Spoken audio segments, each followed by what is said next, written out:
Bom dia, turma.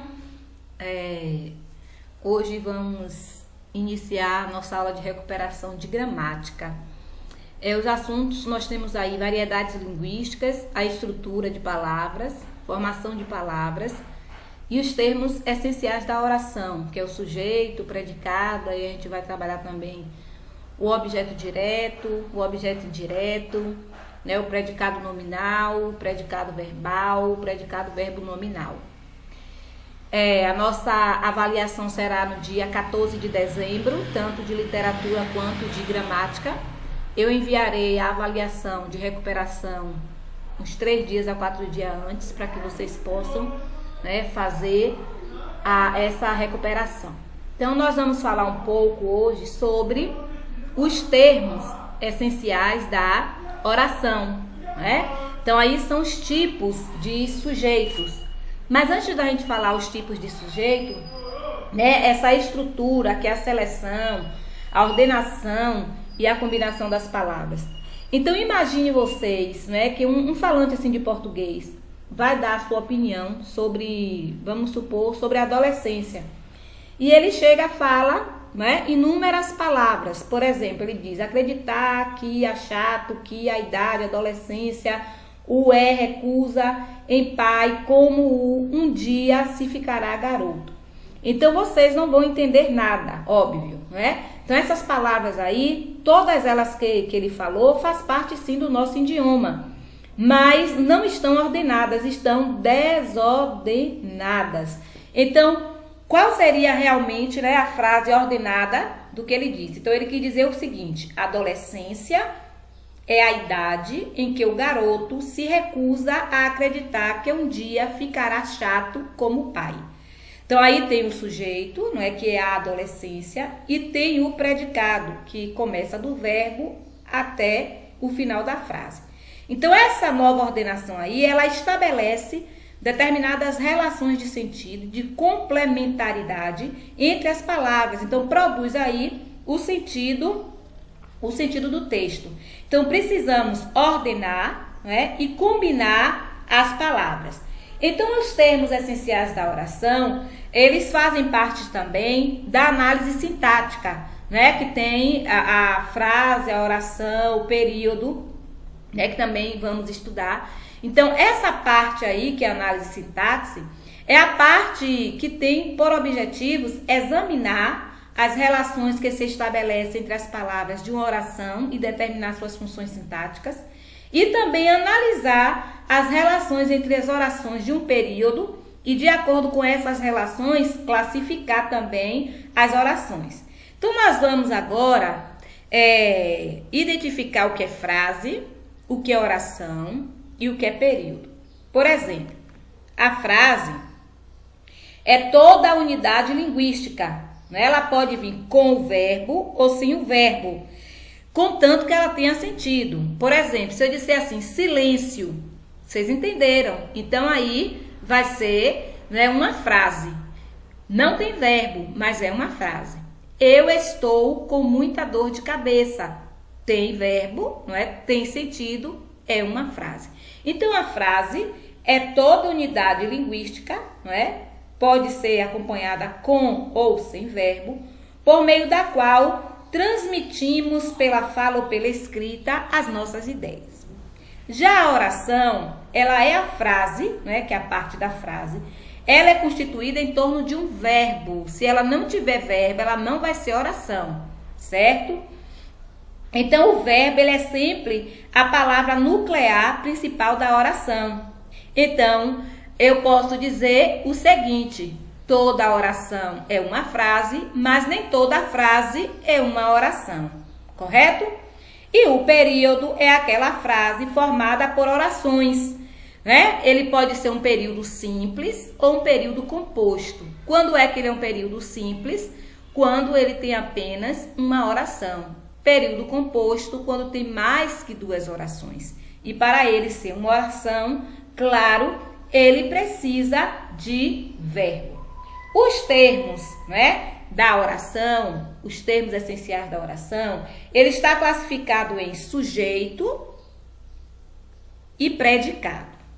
Agora, nós sabemos que o sujeito, ele é classificado em sujeito simples, composto, oculto, ou pode-se dizer também implícito, que também é mais usado, indeterminado e inexistente, certo?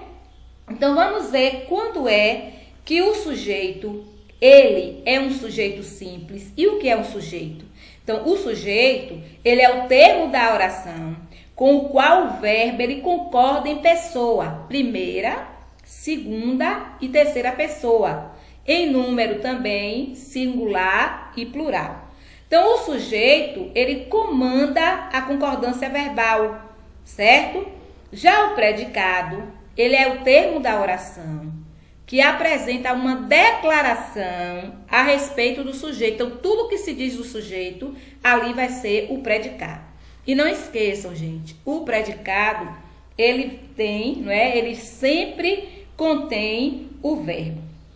Então, assim, dizer que a estrutura geral das orações, ele se caracteriza pela articulação sujeito-predicado, não significa dizer que toda a oração apresenta obrigatoriamente o sujeito e o predicado.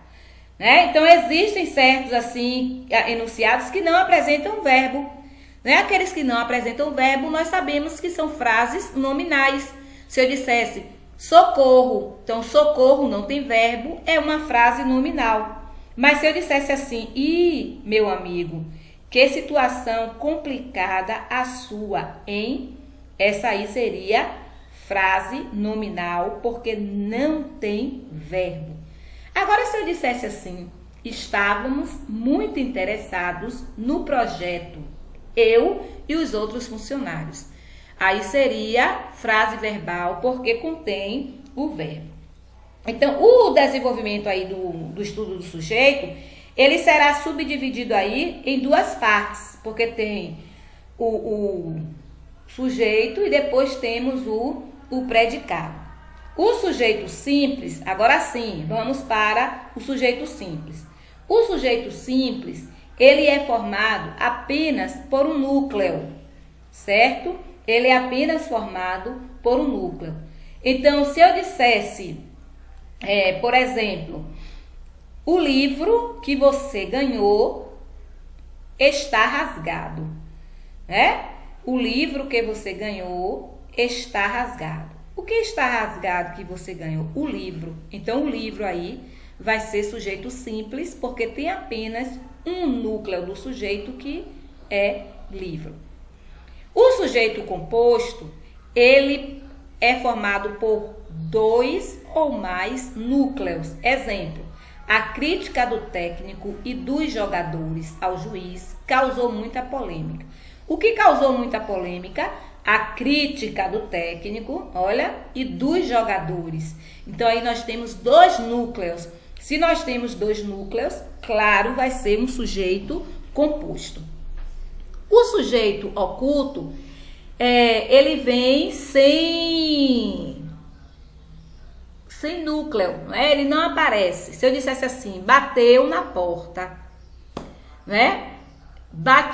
Corri, por exemplo, corri do gado. Quem correu do gado? Eu. Então, eu não está aparecendo na frase. Então, nesse caso, vai ser um sujeito implícito, ou também chamado de oculto. O sujeito indeterminado é quando ele vem... Desculpa. O sujeito indeterminado é quando ele vem na terceira pessoa do plural ou do singular, acompanhado do se, né, da partícula passivadora se é. Então, a indeterminação do sujeito, ele é um recurso linguístico de que o falante dispõe quando não pode ou por algum motivo. Então, não quer identificar o sujeito da oração. Então, existem 2 estruturas que eu falei com vocês. Da terceira pessoa do plural, ou ele pode vir em terceira pessoa do singular acompanhada do se. Por exemplo, deixa eu falar aqui com vocês. Contaram-me um segredo. Então, contaram aí está na terceira pessoa do plural. Se eu dissesse assim, pega-se o ladrão, está na terceira da pessoa do singular e vem acompanhada do se, né, do se. Então, empregar o verbo aí na terceira pessoa do plural, sem associá-lo a um elemento que funcione como sujeito, é o recurso mais usual aí para indeterminar o sujeito. Então, nós temos aí, não é, vários exemplos. Disseram que você falou mal de mim, esperam você na reunião. Então, todos os verbos aí estão na terceira pessoa do plural. Já a oração com verbo na terceira pessoa do singular com si, certo? Também vai ser indeterminado. Por exemplo, dorme-se bem melhor nas noites de inverno. Olha o si aí. Não se é feliz sem um grande amor. Então, é o sujeito indeterminado. Na ditadura, não se discordava dos governos. Está também aí o sujeito indeterminado. Então, esse se aí, gente, tem duas funções. Ele pode ser, não é, o índice de indeterminação do sujeito e também pode ser um pronome apassivador, certo? Então, ele ocorre sempre na terceira pessoa do singular, porque vem sempre acompanhado de um verbo que esteja no singular. Então, nas orações em que a estrutura verbo na terceira pessoa do singular mais se é empregada para indeterminar o sujeito, a palavra se, anotem aí, funciona como índice de indeterminação do sujeito. Nós temos também, né? Desculpa aí. Nós temos também o sujeito inexistente, aquela oração sem sujeito. Né? Quando eu digo inexistente, aquela oração sem sujeito. Ele não tem sujeito. Então, dizemos que uma oração ela é sem sujeito quando ela não apresenta nenhum elemento ao qual o predicado possa ser atribuído. Então, vamos ver. O que é que importa nesse tipo de oração é o fato verbal em si. Então, a oração sem sujeito, ela só ocorre com um pequeno grupo de verbos que tem uma particularidade sintática. Então, eles não admitem sujeito, por isso que não estabelecem concordância verbal, certo? Por exemplo, nós temos os verbos impessoais, que é o verbo haver, o verbo fazer, o verbo haver, o verbo fazer, o verbo ser, chover, ventar, nevar, fazer, amanhecer, são verbos que estão aí nos fenômenos da natureza, certo? Deixa eu dar um exemplo aqui de uma oração sem sujeito. Por exemplo, não havia erros no documento. Já houve muitas guerras no Brasil. O fiscal esteve aqui há alguns dias. Ontem fez 6 meses que te conheci. Olha que os verbos impessoais aparecem aí, ó. Havia, houve, há e fez. Então, esses verbos aí, quando aparecer, vai ser, né? Vai ser aí oração sem sujeito, ou chamado também inexistente, certo? Vai ser chamado também aí inexistente. Então, aqui, bem, nós temos aqui, né, um mapa mental. Sabemos que esse mapa mental é bom para que a gente possa estudar, né, e aprender mais. Então, logo no meio, nós temos aí a oração. Então, a oração é aquela que tem, né, o verbo. Ela só pode ser uma oração quando ela vem em torno de um verbo, né, e dá sentido e a gente sabe o que é que vai dizer ali, o que é que está dizendo. Nós vamos interpretar aquela frase.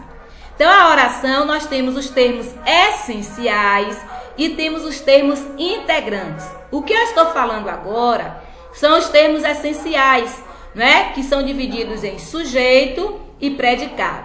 O sujeito nós vimos já a classificação dele. Vamos passar agora para o predicado. O predicado, ele é aquilo que tudo que se diz do sujeito, ele vai ser o predicado. E ele vem sempre, gente, em torno de um verbo, certo? Não esqueçam, ele vem sempre em torno de um verbo. Então, os predicados, eles podem ser predicado verbal, predicado nominal, predicado verbo nominal. O predicado verbal é o predicado que apresenta um verbo significativo. O que quer dizer isso? Ele pode ser transitivo ou intransitivo. O verbo transitivo, ele precisa de complemento. Já o intransitivo, ele não precisa de complemento, certo? O predicado nominal é aquele que apresenta um verbo de ligação. Lembram os verbos de ligação que nós estudamos anteriormente na unidade? Os verbos de ligação nós temos o verbo andar, ser, permanecer, ficar, continuar, parecer, certo? São verbos que indicam aí verbos de estado. Predicado verbo nominal é o que apresenta um verbo significativo e um também no predicativo. Por exemplo, eu vou dar agora um exemplo de predicado nominal. Os anatomistas ficavam fascinados. Olha só, ficavam é do verbo ficar. Então, ficar aí é um verbo de ligação. Por ele ser um verbo de ligação, o predicado ele é aí um predicado nominal. Os anatomistas pesquisavam os mistérios. Olha só, pesquisavam é um verbo que indica ação. É um verbo significativo. Nesse caso, o predicado vai ser um predicado verbal. Mas quando eu digo assim, os anatomistas pesquisavam fascinados os mistérios. Olha só, pesquisavam é o verbo, não é, que indica a significância, e fascinados é o estado em que se encontram os anatomistas. Então, tem o verbo de ação e tem o estado em que se encontram os anatomistas. Nesse caso, vão ser os dois, predicado verbo nominal, certo? Então, o predicado verbal é aquela oração em que o verbo indica uma ação, é o verbo significativo. O predicado nominal é quando tem o verbo de ligação. E o predicado verbo nominal é quando tem os dois. Tem o verbo significativo e tem o estado em que se encontra aí, nesse caso, não é? É que eu falei, os anatomistas. Então, a classificação dos verbos, né? Ele liga o predicativo do sujeito ao sujeito, isso o verbo de ligação. O verbo intransitivo, gente, é aquele que não precisa de complemento. Por exemplo, a chuva caiu, não precisou de complemento. O tempo fechou. O menino caiu, não precisa de complemento. Já o verbo transitivo, certo? Já o verbo transitivo, ele é classificado em transitivo direto e indireto. O transitivo direto é quando não vem a preposição, né? Eu como maçã. Eu como, faz a pergunta ao verbo. O que maçã? Quando você faz essa pergunta, o que, esse verbo aí vai ser verbo transitivo direto, porque não precisa de preposição. Logo, se o verbo é direto, claro que o objeto aí também vai ser direto. Agora, se você diz assim, eu gosto de correr, faz a pergunta ao verbo aí, eu gosto de quê? De correr. O de é preposição. Então, toda vez que você faz a pergunta ao verbo e usa a preposição, esse verbo vai ser verbo transitivo indireto. Então, logo vai ser um objeto indireto. Aí nós temos o predicativo do sujeito, não é? Que é quando você dá uma característica ao sujeito, como eu falei aqui com vocês, ó.